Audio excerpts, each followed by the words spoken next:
Hello दोस्तों, में हम लोग जानेंगे इस कंपनी के बारे में। तो इस कंपनी देख सकते हो 7% रिटर्न दिया है। 5D भी देख सकते हो 7% रिटर्न।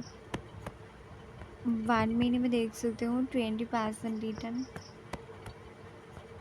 6 महीने में देख सकते हो 13% रिटर्न। 1 ईयर में देख सकते हो 23% रिटर्न दिया है। 5 ईयर में देख सकते हो 306% रिटर्न दिया है। 1D भी देख सकते हो अच्छे खासा रिटर्न ग्राफ भी पड़े हैं।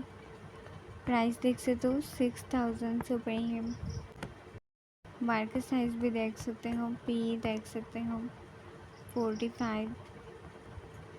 डिविडेंड देख सकते हो बहुत कम। मार्केट ओपन है देख सकते हो। क्या आप भी इस कंपनी के शेयर होल्डर हो या दूसरे कंपनी का, मुझे भी कमेंट करके बताना।